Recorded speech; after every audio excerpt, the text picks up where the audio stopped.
Acá ya estamos con el buck converter, con el controlador. El controlador es mi operario, mi robocito. Va a estar ahí abriendo y cerrando el interruptor todas las veces que sea necesario para que esto trabaje de la forma que corresponde. Modifiqué un poquito el dibujo.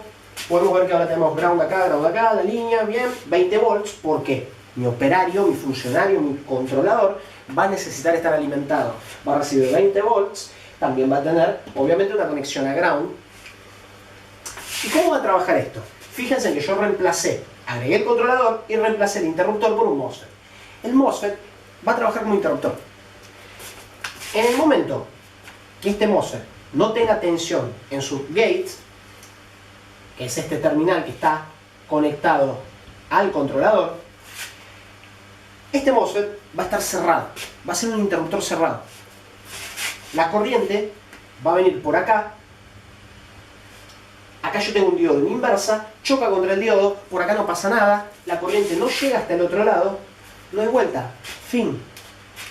Pero sabemos que si nosotros enviamos una tensión al gate de este MOSFET,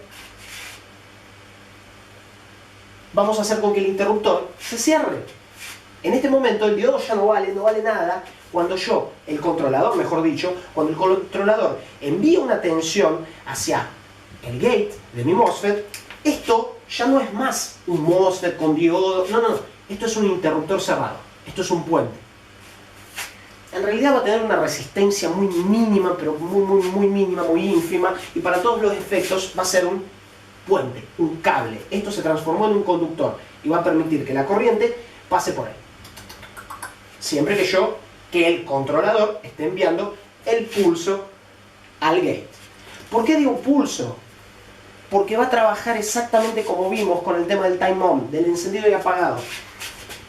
El controlador va a enviar un pulso, tensión al gate, por un determinado tiempo. Esto es un pulso, pulsa.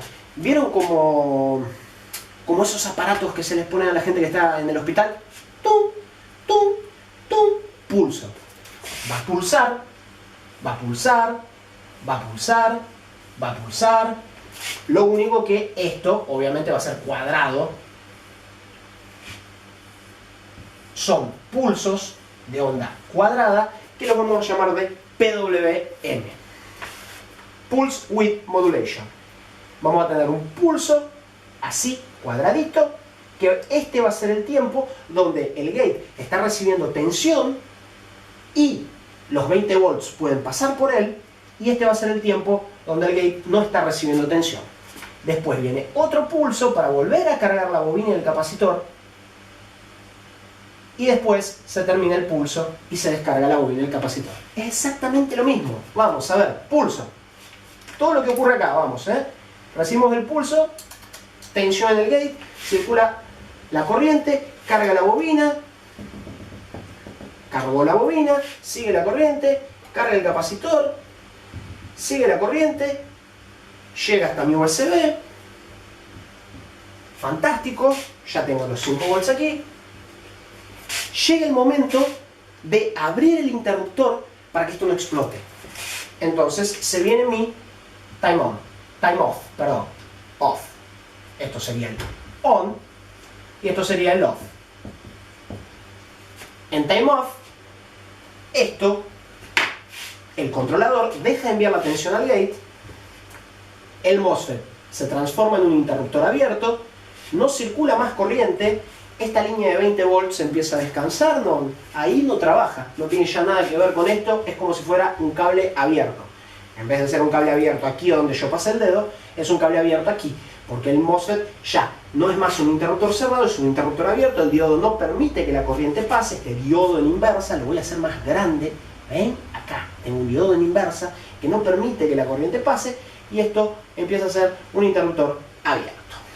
En ese momento vuelvo a tener durante este time off, vuelvo a tener ese efecto que yo les había comentado de la pila recargable que se descarga. Bueno, vamos a tener nuestras pilitas recargables descargándose y aprovechando este diodo para establecer el camino para la corriente. Después nuevamente, cuando esto ya llega un momento donde se está descargando mucho y no queremos que nuestro USB se entere que esto se está descargando, viene otro time on. Viene otro pulso y nuevamente vuelve a cargarse la bobina y el capacitor que se estaban descargando. Pero acá hay un gran detalle. Acá hay un gran detalle. Y hasta voy a tener que borrar esto para que ustedes entiendan. Y es que este diodo no es lo ideal para lo que estamos haciendo.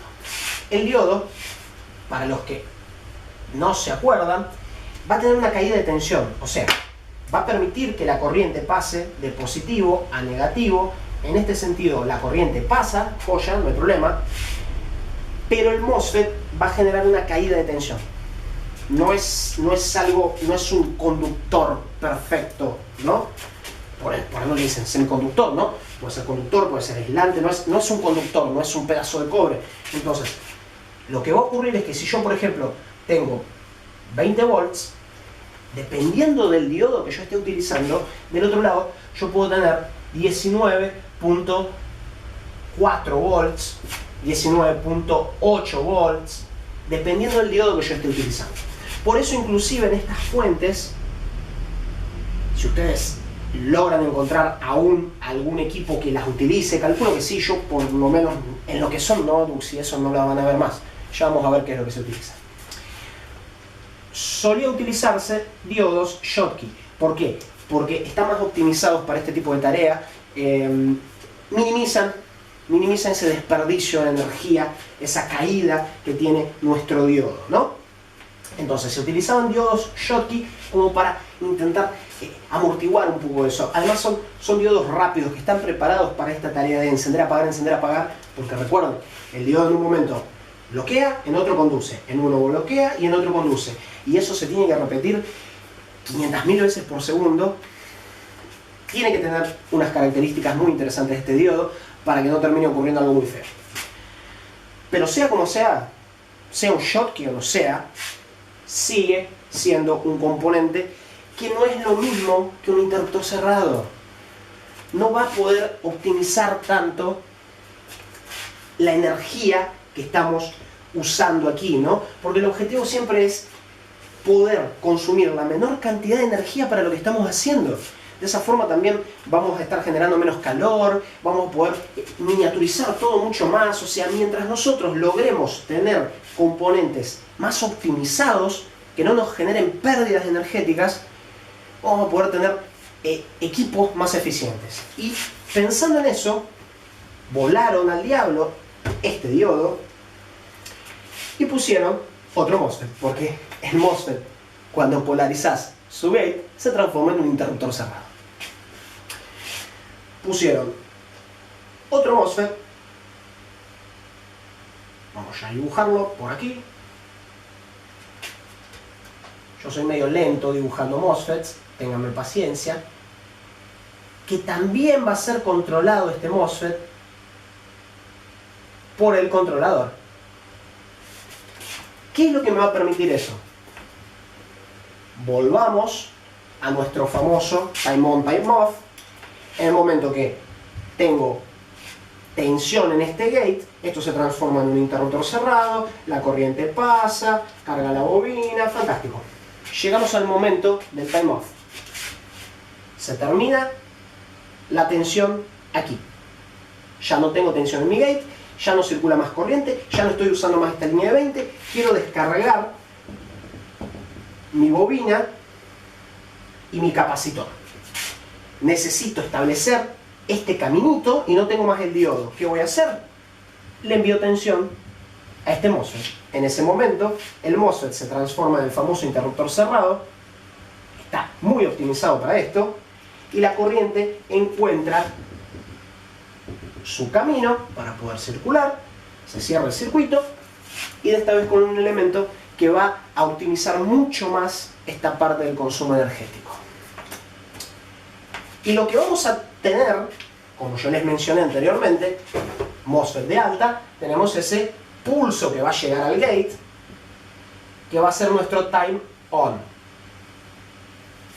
Mientras tengamos el pulso en el MOSFET de alta, obvio que no podemos tener un pulso en el MOSFET de baja. ¿Por qué, Cristian? Hombre, si yo transformo esto, imaginen, esto es un puente, ¿no? Si yo le estoy enviando tensión a los dos al mismo tiempo, estoy enviando tensión aquí y aquí. Esto es un puente y esto es un puente. Esto es un conductor y esto es un conductor. Mi corriente no va a querer pasar por la bobina, se viene por este otro conductor y se va derecho a tierra, y esto se llama cortocircuito. Bien, le estoy dando un camino sin resistencia, sin oposición al paso de la corriente, y la corriente se va a fugar toda por acá. ¿Por qué voy a pasar por esta señora que la tengo que cargar, esta bobina, este capacitor? Las cargas no son bobas, me quieren hacer trabajar, me vengo por acá. Entonces jamás vamos a poder tener los dos al mismo tiempo conduciendo. En el momento que tengamos tensión en el gate de este MOSFET, en el gate de este otro MOSFET no vamos a tener nada. Cuando este se abre, dejo de enviarle tensión a este MOSFET. Voy a borrar este ground aquí para que ustedes entiendan. Esto cae, se termina mi time on y empieza la tensión de este otro MOSFET. Cuando, antes que estos elementos se descarguen, como ya estuvimos hablando, esto se cierra para que esto se pueda abrir nuevamente. Y así básicamente van a trabajar. ¿Bien? Cuando uno tenga tensión en su gate, el otro está en cero. Cuando el de arriba esté en cero, el otro empieza a recibir tensión en su gate. ¿Bien? Esta es la base. Y por eso, bueno, son pulsos de onda cuadrada. Hagamos esta división aquí para que ustedes vean bien. Si lo vemos con un osciloscopio, vamos a ver exactamente esto. Pulso en el de arriba, el de abajo no recibe pulso. En el de arriba no tengo pulso, en el de abajo está el pulso. Se van a ir intercambiando pulsos y vamos a ver básicamente eso. Pulso de onda cuadrada aquí, pulso de onda cuadrada aquí. Enciéndete tú, apágate tú. Enciéndete tú, apágate tú. Enciéndete, ten. Y así va a trabajar nuestro controlador, manejando estos MOSFETs que van a permitir el paso de la corriente de una manera fantástica. Espero no haberlos mareado mucho con esto de pulso aquí, pulso allá, pulso aquí, pulso allá. Me parece que dentro de todo se puede entender el concepto, y lo único que me faltaría explicarles sería el feedback. Porque como yo les dije, este controlador también se va a encargar de certificarse que en este punto, porque en este punto ya es donde mi tensión tiene que estar estable, filtrada, perfecta, acá esté cargada, descargada la bobina, se esté cargando o descargando en cualquier momento, ya les dije que acá yo voy a necesitar tener 5 volts. Y si algo falla, si algo sale mal por algún motivo, esto puede explotar. Y realmente a los fabricantes no les gusta poner en sus equipos componentes que no tienen una buena protección y hacen que tu pendrive explote, porque a vos no te va a gustar y nunca más compras eso.